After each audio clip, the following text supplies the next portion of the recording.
Hello, everyone, and welcome back to another Moxtober daily recap. If you don't know what Moxtober is somehow, it's a month long event where for each day of the month of October, there's a unique one word prompt, and based on that prompt, people make various creations related to the game of Magic the Gathering. Most people make custom cards, which is what we feature in these recaps, but people also draw art, make deck lists, and write articles, anything creative related to the hobby. I'm joined by Bradley Rose, an ancestral of MTG.design, and today's prompt is Undeath. If you want to see designer credits for each and every card we talk about today, as well as the wider files that we draw all of these cards from, you can find that in the description, along with instructions on how you can submit your own cards to those files to potentially be considered for being featured in future recaps. But yeah, with that, I think we can get into our first cards. Um, so I think I'll start us off on Daughter of Endless Lives from the MSC file. So Daughter of Endless Lives, designed by HerziQuerzi. It's one black black for 3/2 flying death touch. Very respectable stats on its own. You know, trades a lifelink off for a point of power from a Vampire Nighthawk. But the real power of this card is if this creature would die, you may instead merge it over or under another creature you control. It becomes the permanent on top plus all abilities from under it. So as long as you have more creatures, you can keep your creatures alive and just make them into this endless merged or slash mutated abomination. Um, and yeah, I think that like naturally like balancing it on like having other creatures makes a lot of sense. Obviously, like merge piles can be like hard to, or like merge or mutate can be hard to manage in a world where like anything can do it. But I think that like assuming that like this is a format also with like different types of removal, like a single exile removal can just essentially stop the entire chain. So I think it's a powerful and exciting card that creates some interesting like I think like it turns some gears, sets some gears a whirring, but also has reasonable counterplay.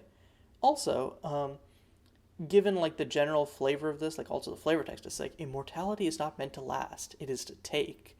Ooh, sends shivers up my spine. But yeah, given the general flavor of this plus the use of merge, I suspect that this is set in the world of Beyond Our Ken, which is a set that Herzi themselves made.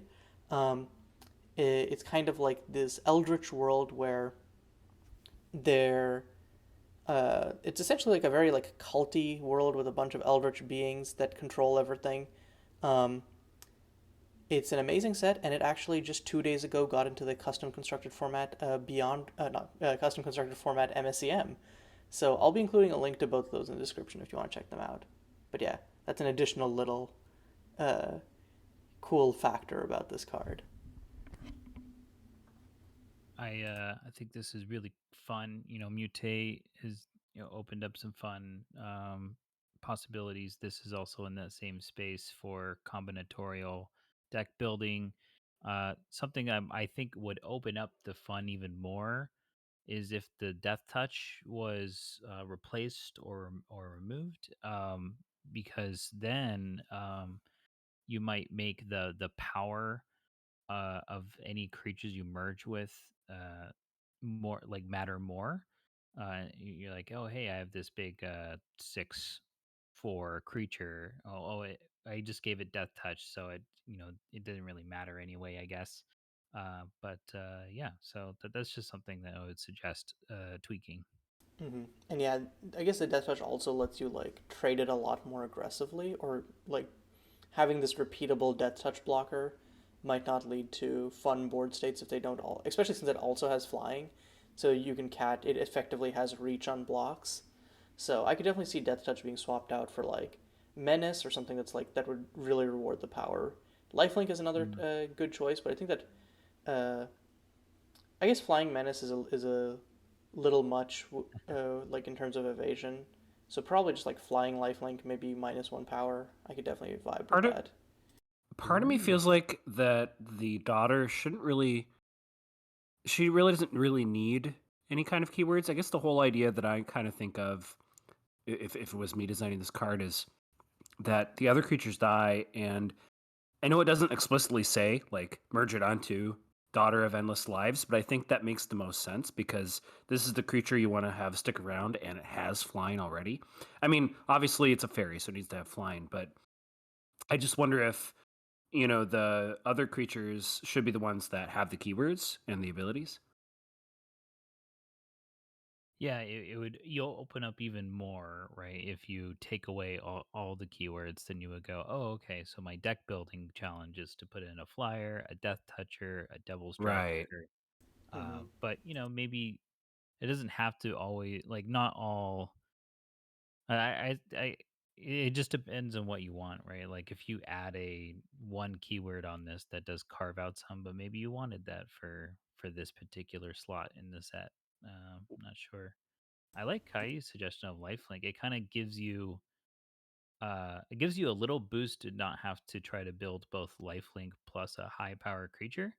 Maybe that's could be a good thing where it's like, oh, it starts with gain 3, but maybe you merge with a 7/7 and now you got gain 7. And it's feels fun to get that right away. Yeah. I would absolutely try to find creatures with first strike. I Yeah. said this, I think, the other day, but Death Touch and First Strike is just it's such a incredibly powerful combination of keywords. Mm. I just thought of something. What if it doesn't die again? It gets harder to die again because of first strike and death touch. So maybe you're incentivized to not to like have it take down with it other creatures. So you might have like uh Nova Chaser, it's the 10-2 and all that. Anyway. Actually, and now that I'm thinking about this here, there's certainly a play pattern where you could put this in a sacrifice deck and purposely use sacrifice fodder for some of your other creatures, like fling them or draw cards, whatever, because you'll get to merge it onto a big creature or onto daughter. So there's actually a pretty good case to make to just get rid of your own stuff. Yeah, for sure. It encourages like a different kind of aristocrats deck. You're still going wide, but the end result it almost feels like literally devoury. You know what I mean? Where it's like the whole thing with devour is converting going wide into going tall to just finish off opponents. And I could definitely see this playing in a similar space. Okay, ancestral. What is your first card of the day going to be? All right. Let's talk about Night of the Living Dead. So this is on mtg.design. It is an enchantment for 2 and a black and a black.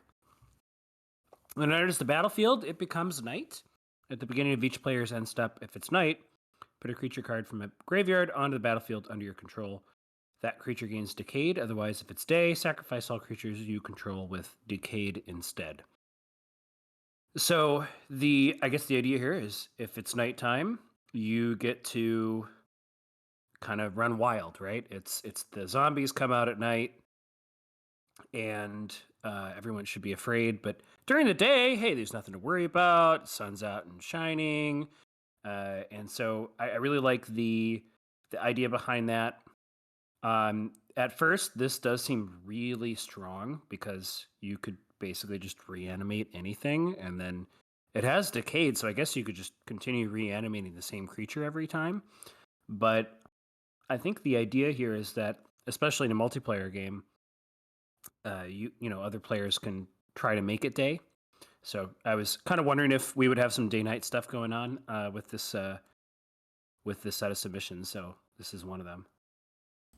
Yeah, I like the idea of this a lot, and I think that the idea of granting stuff decayed as like a power level limiter is something that I've been pretty interested in general.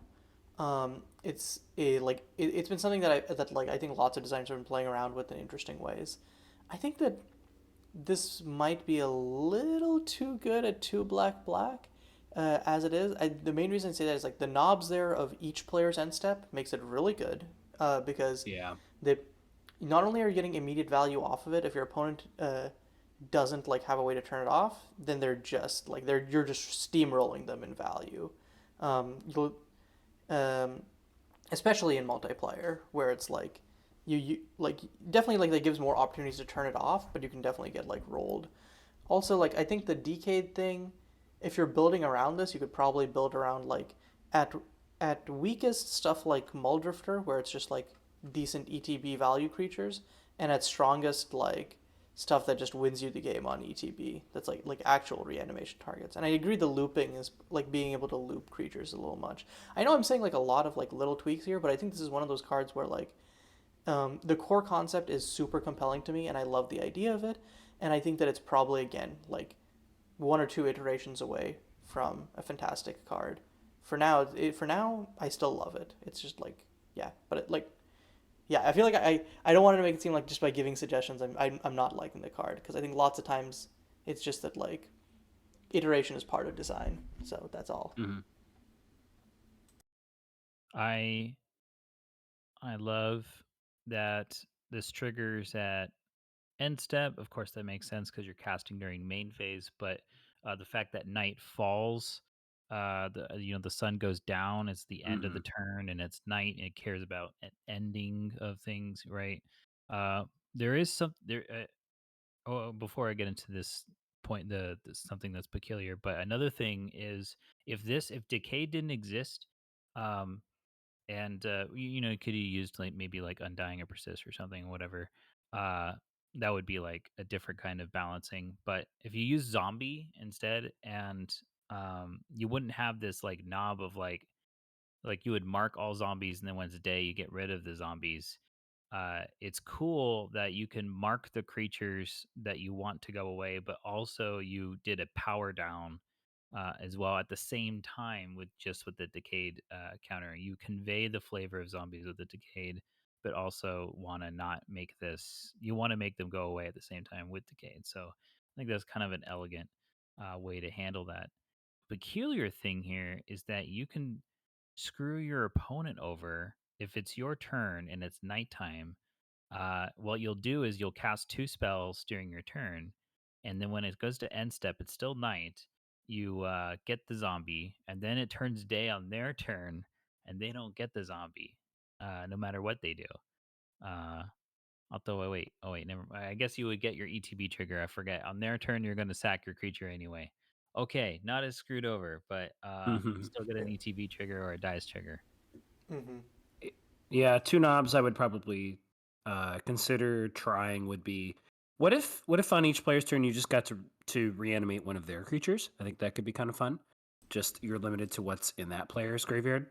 Mm-hmm. And then that way if the player is really concerned, they have some decisions about what they're going to discard mill or if they want to do stuff with their graveyard to prevent you from grabbing the creature.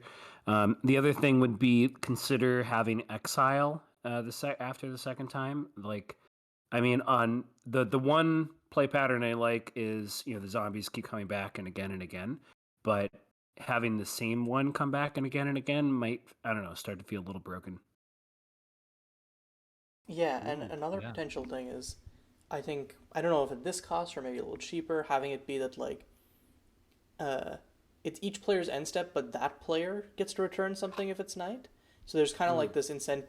Then you get political, where it's like, oh man, yo, okay, they, I'll bring back this if you like don't play too many spells or like don't or like whatever to keep the day night. I'll bring back this thing and then do this and just like you have like little political things that can happen as a result. Um, and I think it's also like I don't think that like it definitely reduces the power of the card by a lot, but I think it's one of those things where like the inherent power of getting to break parity by building around the card is something that I think is still part of the design. So you can still build your deck such that you're like doing crazy reanimator shenanigans, and then it's just like everyone else also gets to have some value because you're getting it for so repeatable and so cheap. But yeah, okay. Bradley, what is your first card of the day going to be? Let's stay in mtg.design and let's go to false funeral. So this one, just three words blowing my mind here. This card, I was like thinking at first, I was like, okay, it goes it goes away. But then I read the text, and it's like, oh, okay, it doesn't actually go away. It triggers dies triggers. I see. That's what it's being used for. Um, I think it's kind of peculiar to do to try to make it even more clear to be like in the reminder text. Use this for sweet synergies with your dice triggers. And then people go, oh, that's why it exists. But there's one with nothing. That people go, why do I discard my hand? This might be like a little more complex than one with nothing by saying, what happens to something when it just says it dies. Okay, that threw a curveball at me. I initially I was just like, okay, so it dies, it goes to the graveyard. Well, no. It doesn't actually go anywhere. And that totally makes sense. False funeral, it's like a false death, like faking your death. You're not actually dead, but everyone thinks you are. Yep. Yeah, I think this is a cute design. I feel like I've seen this or like similar things on r/custom magic a few too many times. I think I'm a little jaded about it, but I think the general No. concept is uh, is pretty cool. Um, and I think it's one of those things where like I'm not sure if I like the base effect because I'm not sure if like because you have like supernatural stamina and stuff that are like that do similar things or like that enable that are like combat tricky, but I think you can like probably layer some other benefits on top of this, um, to like or to make it like more attractive or have more play to it, more than just like the quote unquote joke here. I've got a question. So in in combat, you would like, for example, with I don't know, with trample or anything. Um, there are parts during the combat steps where you check to see if like the creature is still alive.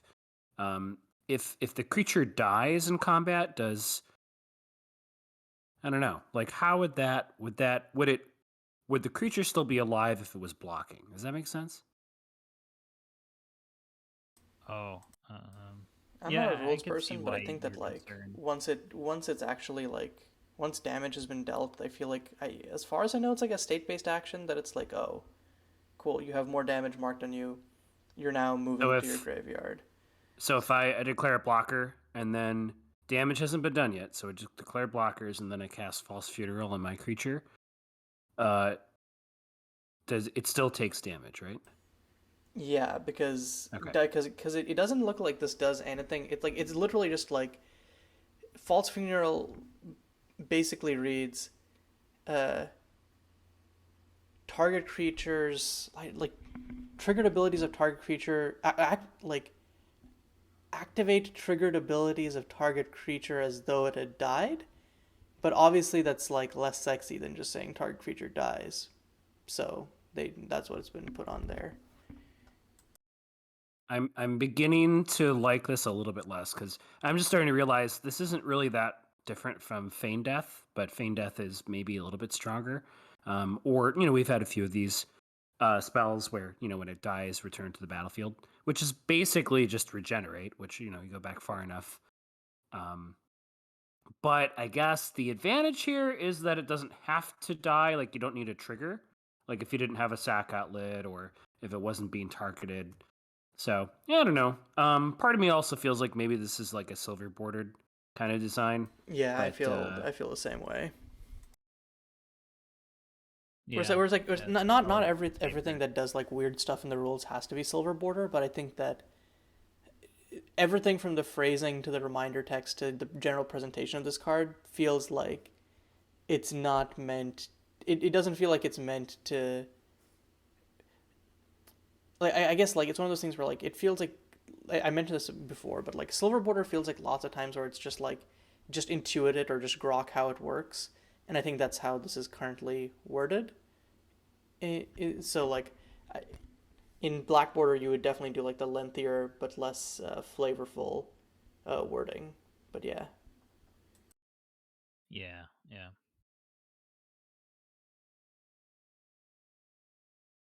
but yeah. Okay, so for my next design, let's pull up this list here. Um, I'm gonna go to Kicked Out of Hell, from the MSC file. So going over there, Kicked Out of Hell, designed by gynoidpoet. It's a black and red enchantment. When it enters the battlefield, you draw a card, then choose a creature card name. Whenever a creature you control with the chosen name dies, return it to its owner's hand, and it deals Kicked Out of Hell deals 3 damage to you. So the idea being that like you can like loop some creatures, but unless that creature like gains life on ETB, you're gonna be ticking yourself down very quickly.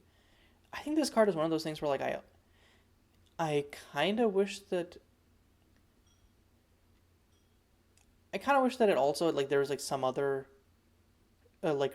resource that's required to like break the loop more than life, because I feel like it's fairly, if not trivial, fairly, because most blood artists also drain, so I feel like you can definitely like set up some sort of like sack chain with this. Maybe I'm overestimating how trivial it is to like put up something crazy with this, but I like the general concept, but I'm worried that like it might be a little too abusable. But yeah, I just like the general idea of like, oh man, they send you back with a burst of brimstone and fire, um, and they never let you stay there. Oh, also a cool thing is that the draw a card then choose a creature card name is a reference to like a common. There's like a set of journey cards, like Journey Through Owaito, Journey Through I'm forgetting the other places that are like a staple of like some custom sets / custom formats, and I think that this is meant to emulate that with the first clause. But yeah,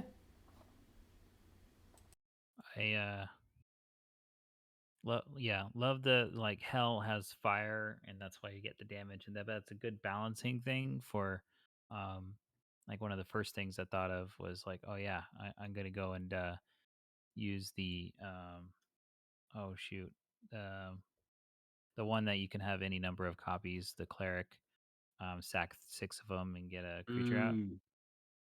Yeah, you would just can keep returning 6 cards back to your hand every turn, but you wouldn't want to do that if you unless you do want to take 18 damage. It's up to you. Uh, but yeah, so it's a little valve on that. Yeah, I could have put this in a relentless rats deck. You could put it in a seven dwarfs deck, I guess. Oh But yeah. I think probably it's just super strong, even in a deck that you only have 4 of. Because I mean, heck, you could have a couple of Kicked Out of Hell cards in a deck, and then you could just just say different names for each card. Spy Kit, would Spy Kit work with this? That could be kind of fun, because then you could just attach Spy Kit. Yeah, Yeah. it would have the name on its way to dying. Yeah, it would come back. Huh.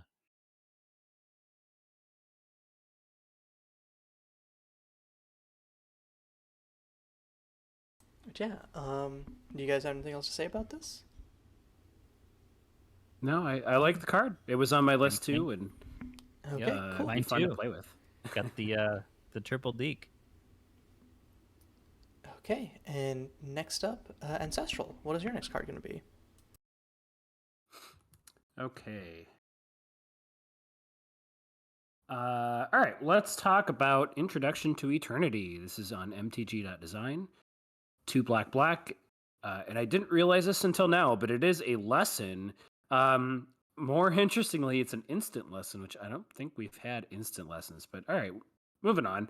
The next time you would lose the game this turn, instead sacrifice half the permanents you control, round it up, and your life total becomes 1. Maximum hand size 3 for the rest of the game. You can't lose until the beginning of your next end step.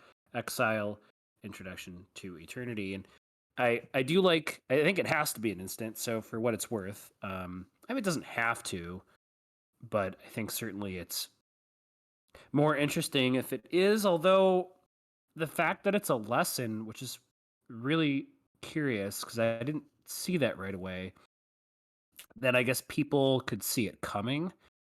So I'm not sure how I feel about that, because I think the idea that people don't know that you have it is sort of gives it a lot of power.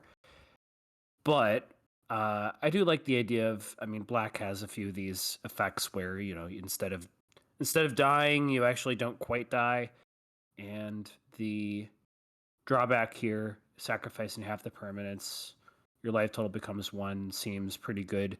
Maybe I'd consider adding a third pip of black mana, but yeah, I don't know. I do like the idea. I'm not sure about the lesson part, but I guess those are my thoughts.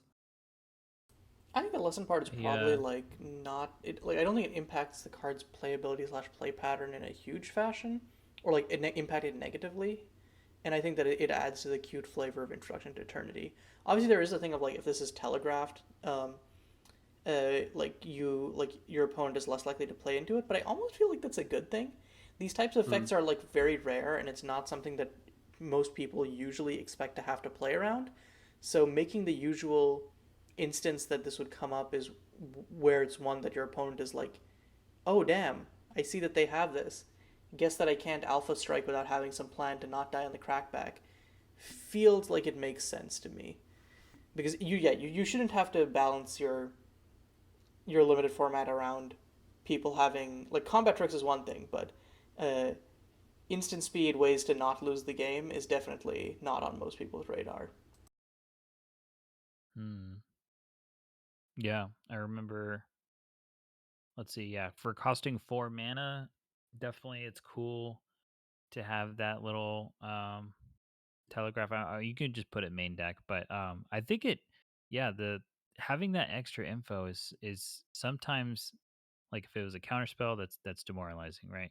Like we've talked about at a previous um one of these recaps, but the in this case you might be more inclined to be like, okay, actually, you know what, I will cast my um ball lightning now, and I'm gonna cause them to sack half their permanents, where otherwise I might have held it up for, I don't know, some other time, or whatever it is, like getting towards that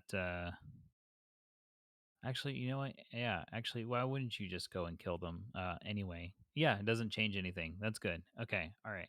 Um, but yeah, on the point of not being on the radar of losing, it is, you would want to go and tend towards higher mana costs for that case, because when playing in Battle Bond, it's like I remember uh, playing just like, oh yeah, I thought we won our team. We swung and they played the card that prevents losing the game, and that costs like a lot of mana to go and pull off, and it's mythic.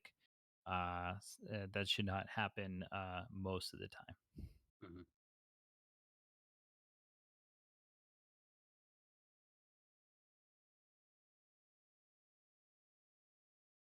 Okay, Bradley, what is your next card going to be? All right, let's go to MSC now. Famished Bloodhunter. Okay. So this card has this little keyword here that lets it keep dying but then coming back. Um, so first time it dies, hit the normal card. That's fine. Sack another creature that you have. Of course, by the time it's dead, you can't sack itself, so it doesn't say another. But yeah, so it like feeds off of blood. So you need the person. Then it's still alive again, and then it will happen again. That you'll have to like feed again once it dies again. So you can keep going and going. I like that it's a flavorful connection towards the vampire's need to feed on blood in order to stay alive. Other humans and stuff don't have this problem where they might be assumed to have their bread and cheese on them and stuff in games of Magic, but no, vampires have to feed on others. So cool.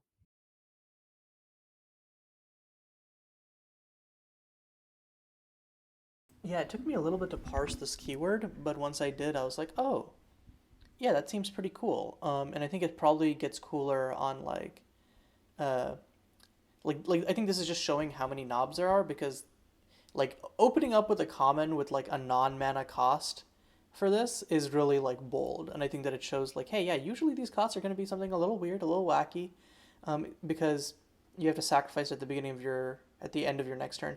It probably needs like the thing where it's like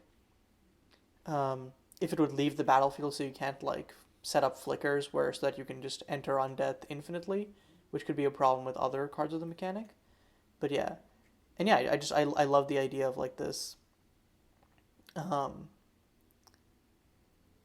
kind of like it almost feels weird for undeaths to only last a turn. I feel like it would be more flavorful if there was like some other downside, or like if the downside's like here it's baked into the cost. Um, because usually undeath is supposed to last longer than life for most beings. So, but overall, I think the idea of like enter undeath as just a keyword for bringing something back with variable conditions slash costs is and having like a timing restriction is super cool for me. Oh yeah, also timing restriction is another reason that non mana costs probably plays super well. Uh, but yeah, Oh yeah. overall, I'm a fan of the mechanic and the potential implementations this card hints at. So shout out to C2H6 for this design. Yeah, actually, now that I'm thinking about it, because at first I was like, okay, well, it can keep coming back. You just keep sacrificing creatures. Oh man, this is so broken. This creature can just keep coming. And then I realized, oh, it's only a 2/1 with lifelink. And then when Bradley kind of described just like the flavor behind it, I'm like, oh my god, that's actually really cool. And then I started thinking, this actually solves a lot of problems where because we have a fair number of creature or cards. Well, maybe not a fair number. We have a few cards that allow you to sacrifice a creature to basically regenerate it or give it indestructible. And that's essentially what this is doing. But the problem with a lot of those is that they're typically activated abilities. You know, sacrifice a creature, do a thing. And those are abusable because you can just sack all your things to there. Commander players love it. Whereas this is a triggered ability, and I mean, I guess you probably only do it once, right? I think you can only do it once, which is perfect. So you can't really abuse it, and that makes it fine as a common. So yeah, I think that's whether it was intentionally designed that way or not, I think that actually is pretty beautiful. Yeah. Caillou, I like what you mentioned about how you can have different costs.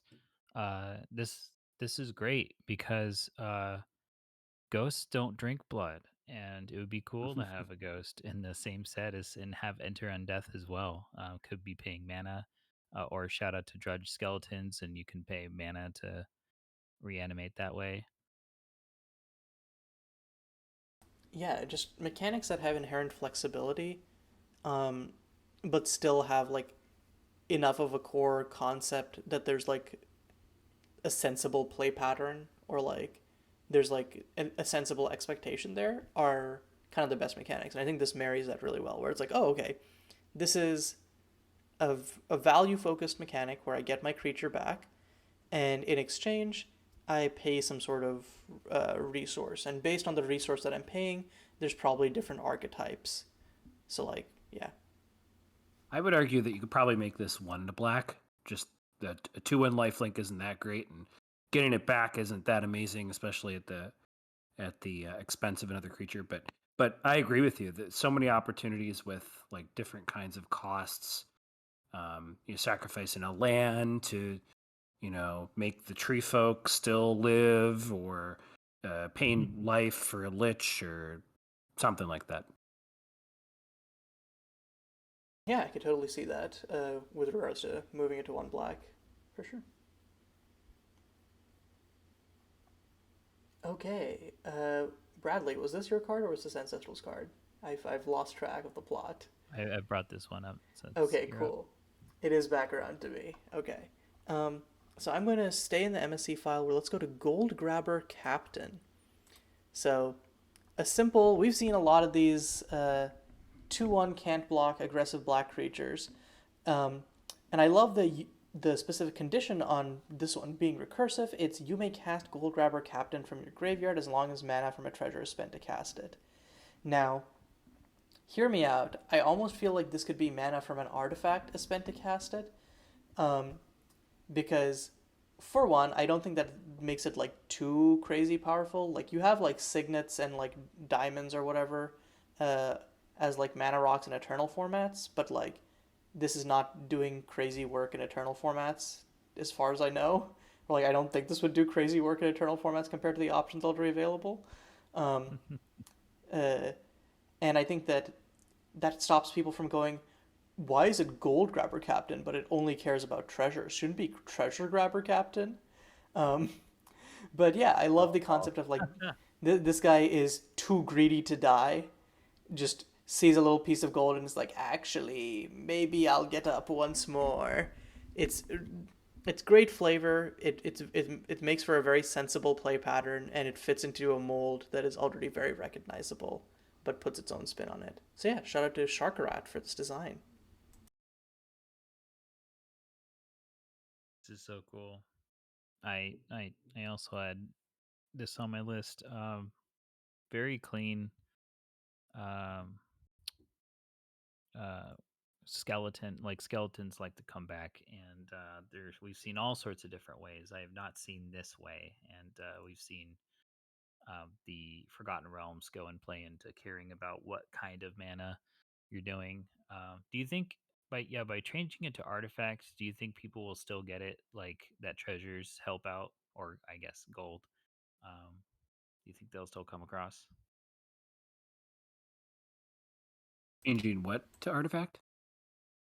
Like they'll if you change the like how Caillou suggested, maybe you can do as long as mana from an artifact is spent to cast it. Will Mm. people make the connection?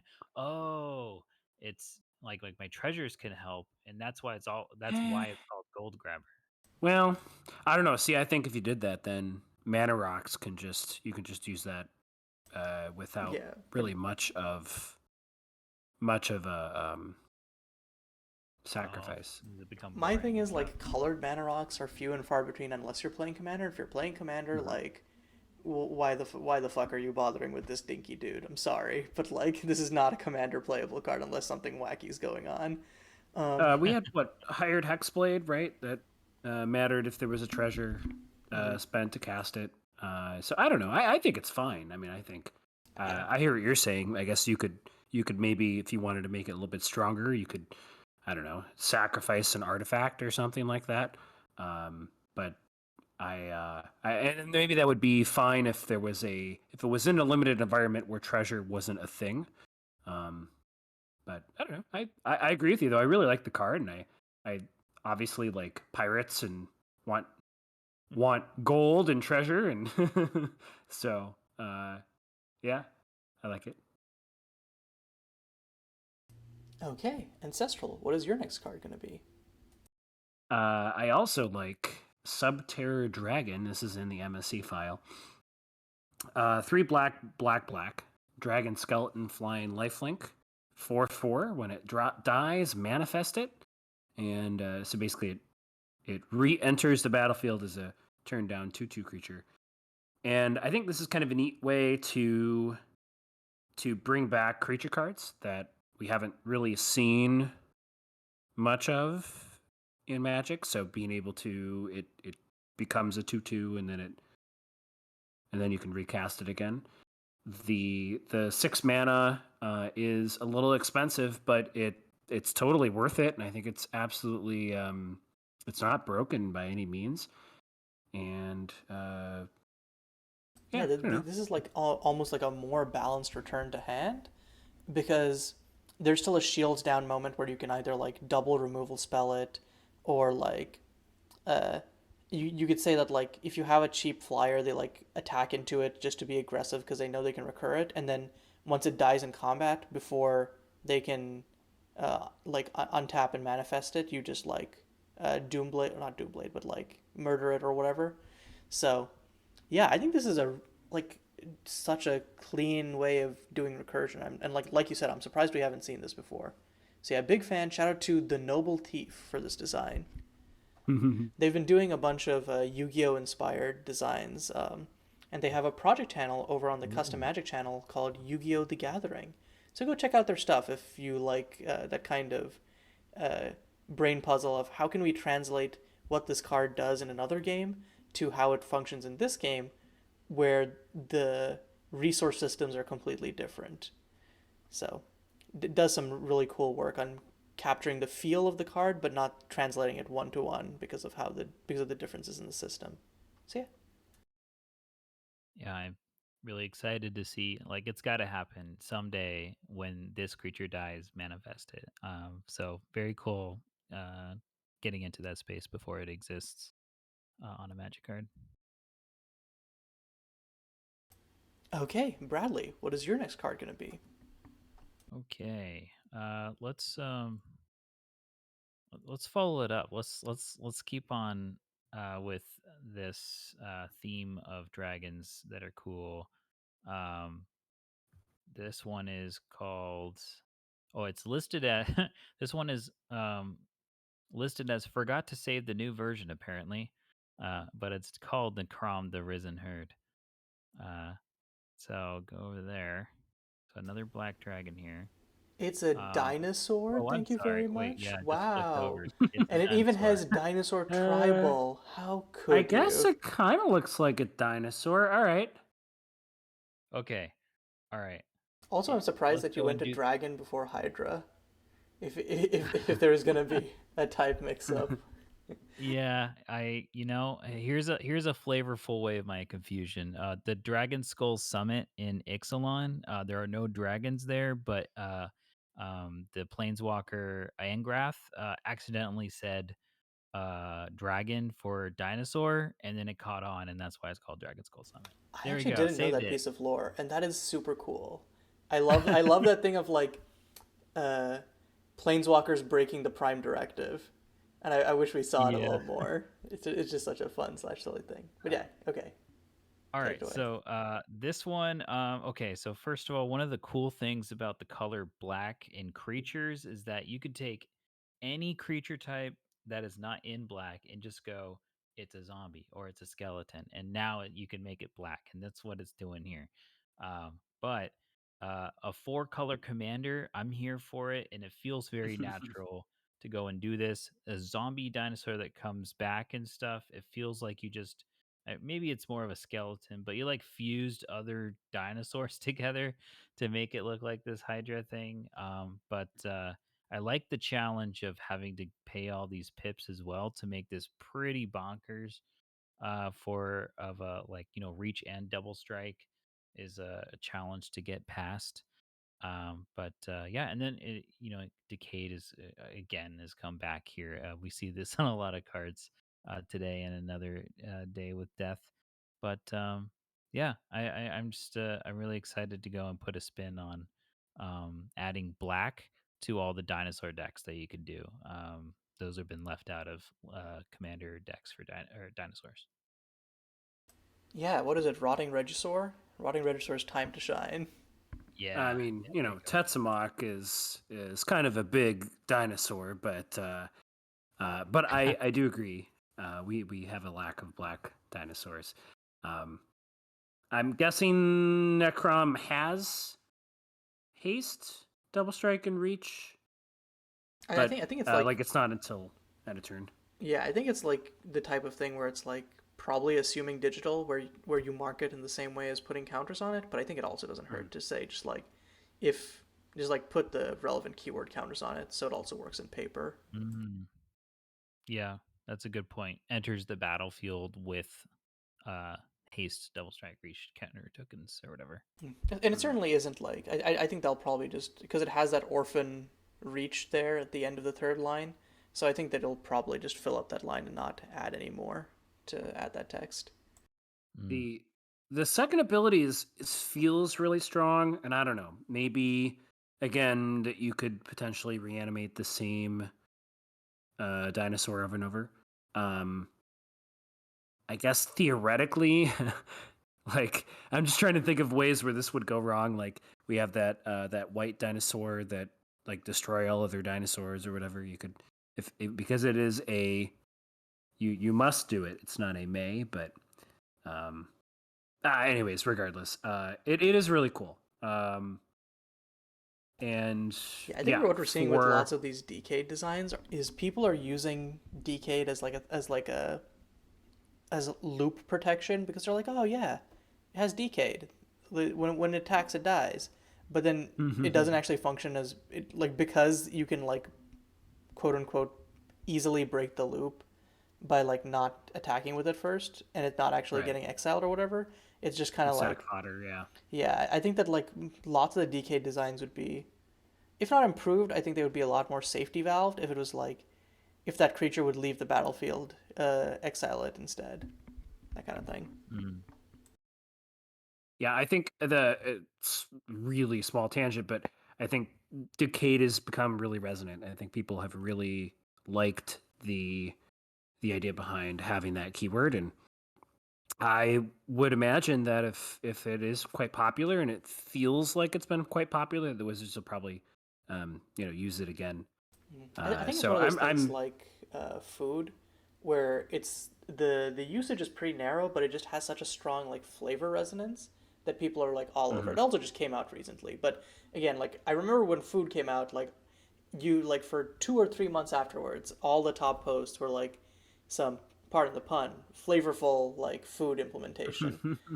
And like yeah, I think that it's one of those things where like I think in play it ended up being better than player expectations, but not as much of a slam dunk as they liked, which sounds about right to me.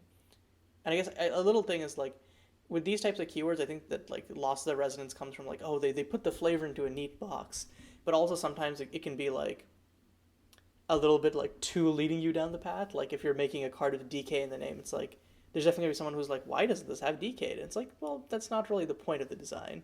So I think that like yeah, I think like one thing is like it's really resonant, but also be careful of like where that resonance comes from. But yeah, none of that applies to Necrom. Just to be clear, Necrom like with the decayed stuff here completely makes sense. It's like it's not like it doesn't feel out of place, and it's just like yeah. Uh, I've been loving cards which have like a monocolor, but then if you like either like off color activated abilities or like if you spend blah blah blah to cast it, because in like it makes them obviously like commander is the coolest context for this, like not gonna cap. That's just but like it makes it useful in other environments or kitchen table environments where it's like yeah, like I can just play Mm. this in my mono black deck and it's still like a really good or like my black red deck and it's still like just like a really good enrage enabler. So yeah, it just adds flexibility in a neat way. Okay, we're I think we still have a little bit of time, but I'm just gonna call this the last round, and then if we have some extra time, we can like squeeze another one in there. But I think we're gonna be right on time if we call this the last round. So make your picks with that in mind. Rock and roll. Mm-hmm.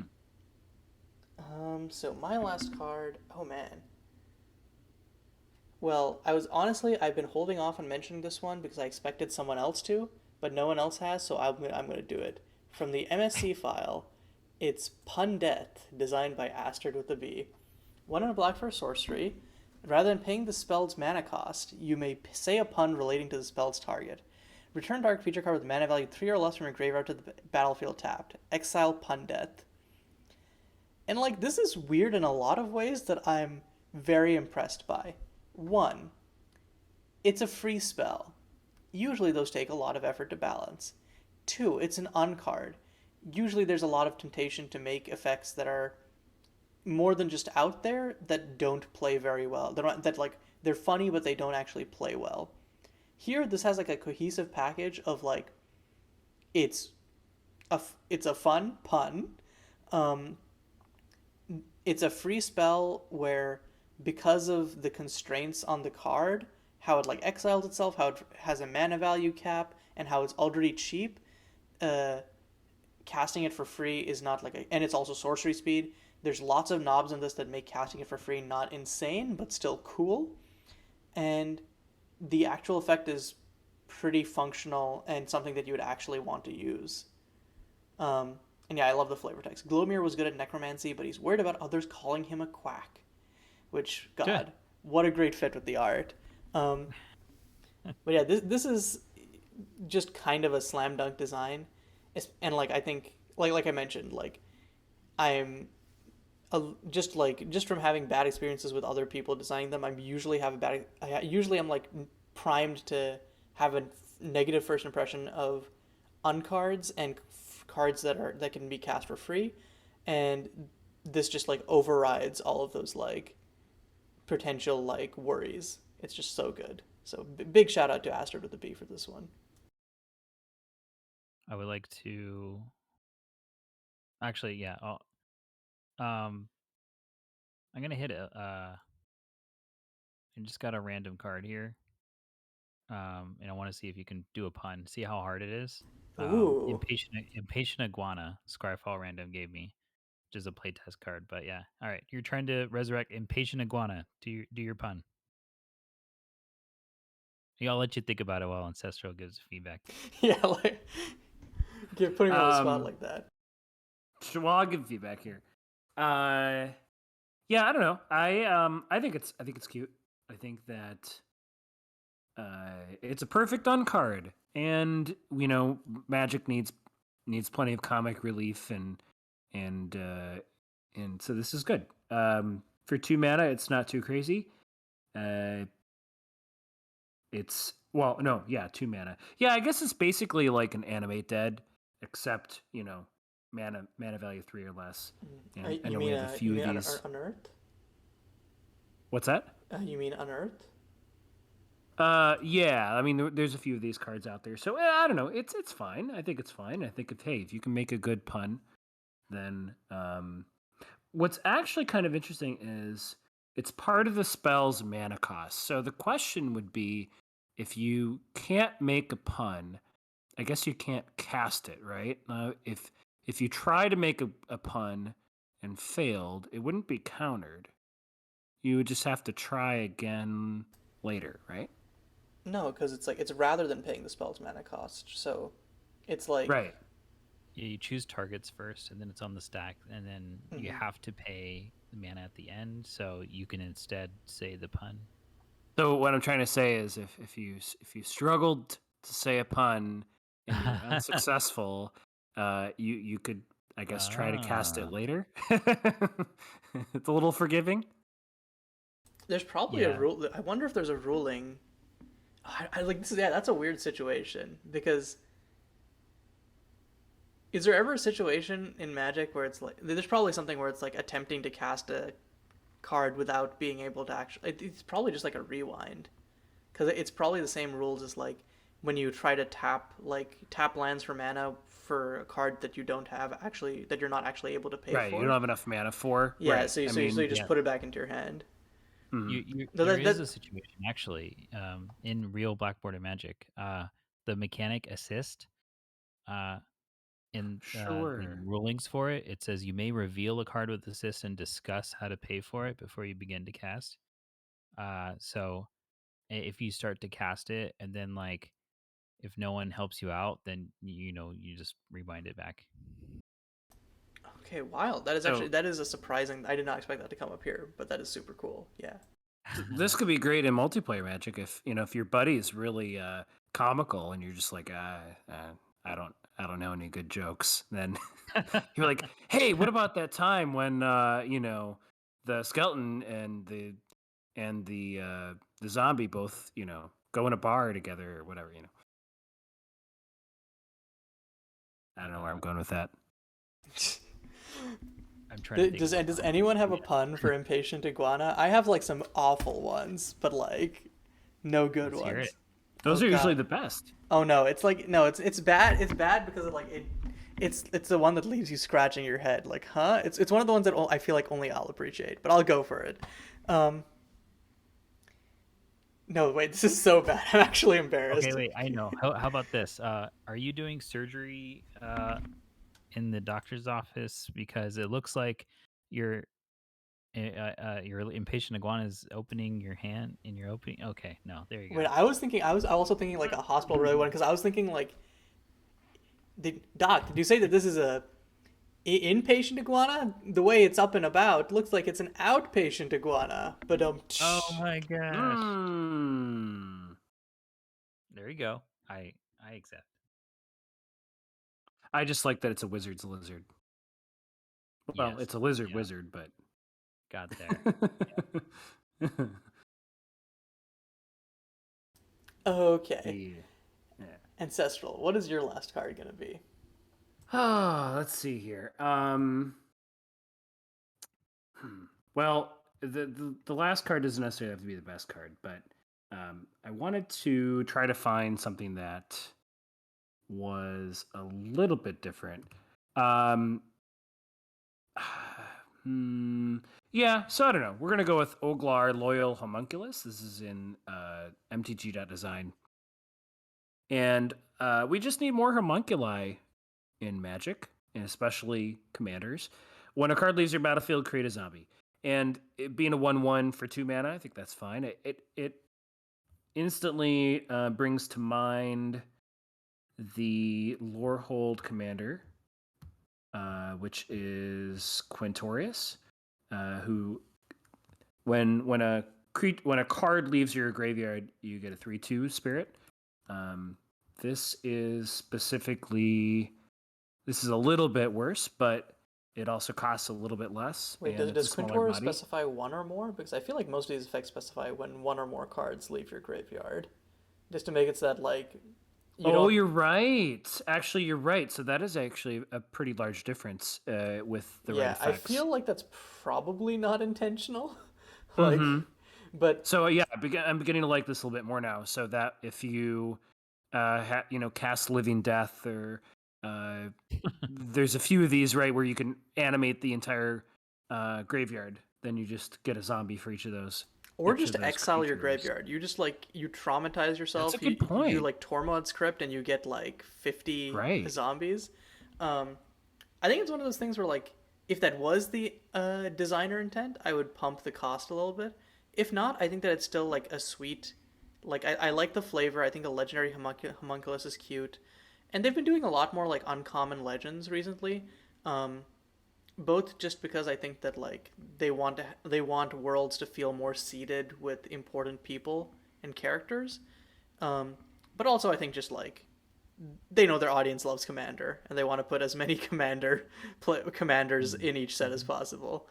But yeah, I think Oglor just feels like a cool limited build around, and if it's supposed to be just whenever a card leaves your graveyard, it goes from limited build around to terrifyingly powerful commander. But the build around remains the same. Yeah. What's funny is that, Kaya, when you mentioned, like, oh, I would pump the cost for this because it just any number of like all the number of cards you get that many zombies.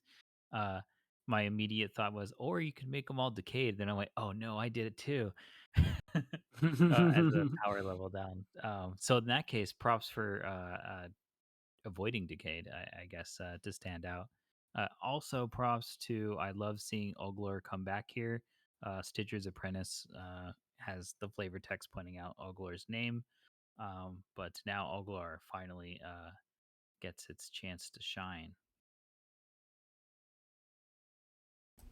Yeah, I love like the flavor text making, like, it's like, yeah, this homunculus is making parts out of anything. That's what's going on here. Yeah, so shout out to. I did not know the. Oh, go ahead. I didn't know the deep lore either. The deep lore cut. I pay attention to homunculus type in particular, so that one I had to know, I guess. Yeah, I know. Everyone knows Fibblethip. Micthalid is a little less underappreciated. There's Zinder Split, but I definitely didn't know Oglor, so I've been out homunculus.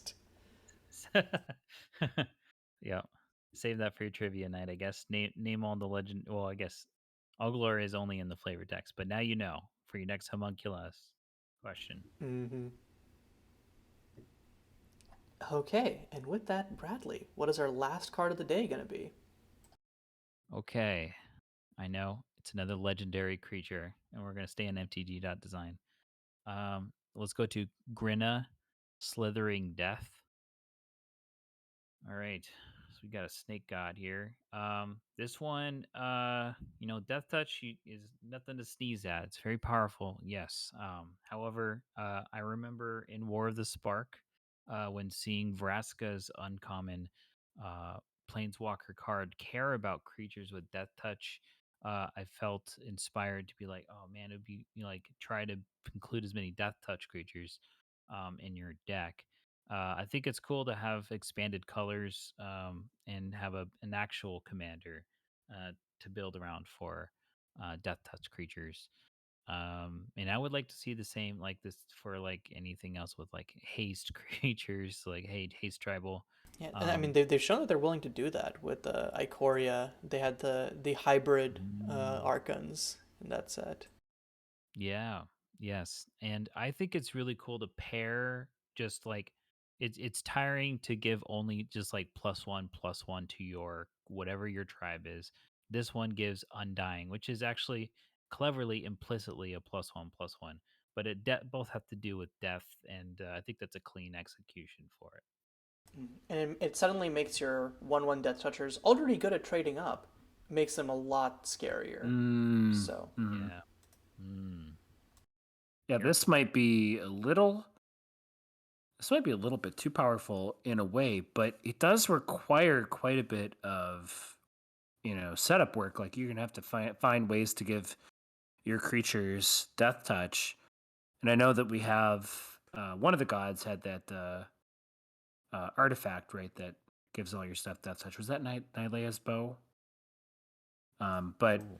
I think it might have been. anyway, yeah.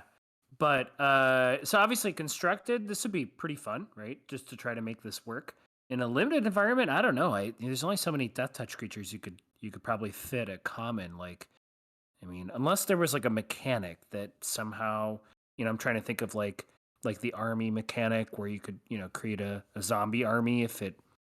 But the thing is, that would One thing only be one of. that lots of custom designers are playing around with are mechanics that are like put a keyword type counter on target creature. If that creature already has a counter of that type on it, effect. There's Mhm. Soar from Cloudscape, which adds flying counters if it doesn't have flying, and then puts +1/+1 counters if they do. There's Mhm. Cackle from Whispers of Pasula, which is put a menace counter, and then if it already has a menace counter, it deals 1 damage to target opponent. So like, uh, Maybe, just some like yeah. knobs like that could definitely be turned. I think this is a lot scarier and limited actually because you have a lot fewer tools to potentially tech around it. You don't have the option to just like board wipe and take out their investment, and like in constructed, there's a lot like if you're running on unless Death Touchers is like a crazy supported quote unquote tribe already, you're probably playing a bunch of underrate cards to enable this. So I think that limited is where Mm. like if you first pick this, you can be like off to the races. Yeah, I suppose it doesn't really come online unless you have the army for your general here.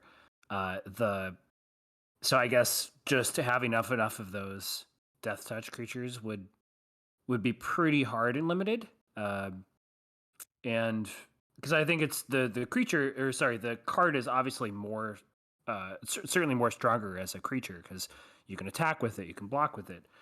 But but yeah, I don't know. Uh, obviously it is kind of cool how it works, and I do like the idea that you can have it unlock with something other than devotion. Mm. Yeah, yeah, yeah. Oh, here's something. I didn't. Let's see. Okay, so usually it's cool to have if you have a commander. Let's say here's the haste commander. I would probably put it in Jund because green gets some amount of haste on its rare creatures and such. And of course black has some, and then red. This there's no death touch in blue. So there was an opportunity here to maybe put besides blue, like white or Mm. as another option. And maybe I think maybe what do you think if white was there instead? Because white has some creatures that like Odric cares about keywords like out in general. What do you think about that? That makes sense. White is also a very quote unquote godly color. It also makes more sense for the recursion. I think this could easily just be green black, but if you wanted to add another color in there for like assuming that Mm. let's say that this is part of a cycle of tricolor gods, then yeah, I think white makes a lot of sense. I do like the idea of having Odric or the uh there was an uncommon recently, a white uncommon that got to copy creature abilities during combat. A Thunderous Orator in Strixhaven. Yeah. Although, Yeah. would that work? You probably wouldn't. It probably would trigger too late because you wouldn't be able to attack with this creature. But regardless, yeah, I like the idea of. Sure, if it was white, that'd be cool. Although with blue, yeah, I guess the milling part isn't that important here. There wouldn't be any need to mill necessarily, unless there were some shenanigans with getting death touch creatures from your graveyard out of the battlefield. I guess you can Rite of Replication your one Death Touch creature and get suddenly now you have a Right. card. Oh, you could okay, copy it. but Sure, that's that's a good just point. like, but that's also just like Rite of Replication is a nutty card. Yeah, you're right. Like, yeah. I think that I've like seen that. Clone your death touchers, yeah. yeah, I think the main thing is like going down that line is just that like blue has a lot of good cards in Eternal formats. It turns out. So, You're right. That was unfair, but ancestral. You're right about. I mean, the it's not alternative it's not dimension. unfair. It's just that like I think that like by that you can definitely put like a lot of commanders into blue and they'll be like, oh, word, give me a Ristic, give me a right. Yeah. Okay. I think with that, that's the end of today's episode. So, thanks everyone for watching. As always, as I mentioned at the start, designer credits for all of the cards we talked about today can be found in the description, along with the full files that we pulled all of these cards from, and instructions on how you can submit your own cards to be in those files and in potential future recaps. Shout out to Bradley and Ancestral once again for joining me on this episode, and double shout out to Ancestral and single shout out to Cajun for setting up mtg.design and LackeyBot to MSC card submissions. Without those automatic card collection processes, these daily recaps would not be possible. But yeah, other than that, I'll see you tomorrow. Thanks for watching, y'all.